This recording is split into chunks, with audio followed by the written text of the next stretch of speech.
सकता है। उसी तरह से हमारा प्रिजन डिपार्टमेंट भी है। हमारे जो सुपरिटेंडेंट है, हमारे जो अधिकारी और कर्मचारी हैं, जो डिप्टी सुपरिटेंडेंट हैं, जो असिस्टेंट सुपरिटेंडेंट हैं, जो सब असिस्टेंट सुपरिटेंडेंट हैं, जो वार्डन है, तो हमारी स्थिति ये है कि हमको भी लगातार अपराध पे नज़र रखनी पड़ेगी और लगातार इन अपराधियों पे नज़र रखनी पड़ेगी कि ये इस तरह की कोई हरकत न कर पाए।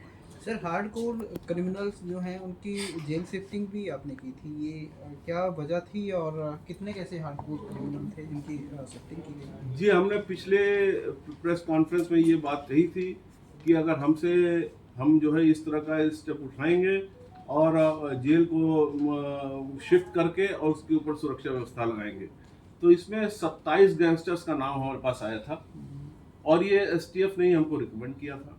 उसको एग्जामिन किया गया और उनकी जेलों को शिफ्ट किया गया, इस चीज़ को मद्देनज़र रखते हुए कि इस कम्युनिकेशन को, इस संचार तंत्र को जो अवैधानिक है, जो इलीगल संचार तंत्र है अपराधियों का, उसको नष्ट करने के उद्देश्य से इसको ट्रांसफर किया गया। एक जो नई जेल्स कुछ बनाने का आप लोगों का प्रोविजन हो रहा है, वो कहाँ कहाँ है और किस तरीके से आप लोग करने वाले हैं? नई जेल में तो एक हाई सिक्योरिटी जेल रोहतक में बन रही है, अच्छा, जिसका जो है वो बहुत जल्दी वो कंप्लीट हो जाएगी। दिसंबर तक की बात हो रही है, पर 2-4 महीने और समझा जाए, 2026 तक वो कंप्लीट हो जाएगी। हाई सिक्योरिटी रिस्क जेल है और 2 और जेल है, एक फतेहाबाद है, एक पंचकुला है, जिसमें लैंड ले ली गई है। तो इस समय निर्माणाधीन संख्या ये है और हमने पिछली बार भी संख्या दी थी कि हमारे पास बंदियों की संख्या 27,000 है, कैपेसिटी हमारी 22,000 की है, ज़्यादा ओवर क्राउडिंग नहीं है, चीज़ों को फैसिलिटेट करके रखा गया है और इन 3 जेलों के निर्माण के बाद हमारे पास और अच्छी खासी कैपेसिटी हो जाएगी। तो रेवाड़ी तो तैयार हो गई थी सर, रेवाड़ी अभी कुछ हुआ उसमें? 3 मंथ का टाइम है और उसको मैं रेवाड़ी में लगेगा ये बता रहे हैं और उसमें इक्विपमेंट्स वगैरह लगने की। पंचकुला की कोई डेडलाइन है सर, कब तक बन जाएगी? पंचकुला की डेडलाइन का स्थिति है कि पंचकुला की जमीन अभी हमको मिली है, तो अभी उसका पूरा निर्माण होना बाकी है। ऐसी स्थिति में आप लगभग 1.25 साल का टाइम मान लीजिए। हाई सिक्योरिटी जो जेल है सर, इसकी क्या स्पेसिफिक इश्यूज होंगी?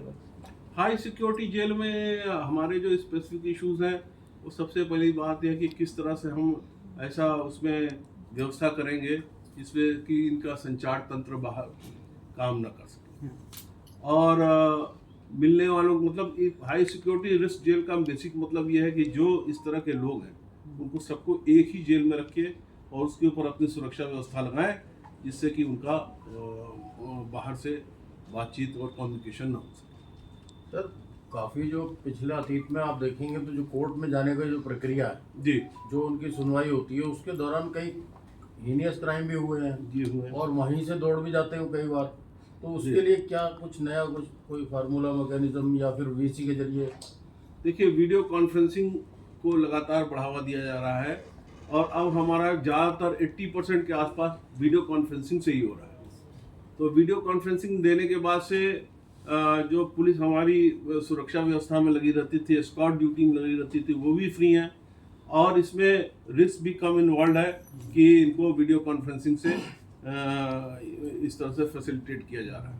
कुछ जेल तो क्या स्टाफ इसको 100% करने की है सर आगे? जी, 80% एक्सपेंसेस आपने जो कहा, बचे होंगे उससे 80% आपने running देखिए, कहा। मैंने इसलिए 80% कहा क्योंकि कुछ कानूनी बंदिशें होती हैं। जो चार्जेस की समरी होती है वो तभी दी जा सकती है चार्जेस से होने के लिए जब अभियुक्त सामने हो व्यक्तिगत रूप से। तो इसलिए मैंने आपको कहा कि 80%, अगर हम चाहें तो उसको 100% भी कर सकते हैं, पर फिर भी वो वैधानिक कमी की वजह से, वैधानिक आवश्यकताओं को पूरी करने की वजह से आपको उन चीज़ों में पेश करना आवश्यक होता है। सर, महिला कैदियों के बारे में थोड़ा बताएं, क्या व्यवस्था है, कितनी महिलाएं हैं, क्या उनकी काउंसलिंग हो रही है, कितने काउंसलर्स आपने नियुक्त किए हैं? महिला कैदियों के लिए काउंसलर नियुक्त किए गए हैं और महिला कैदियों की क्या संख्या है इसको आप जरा सा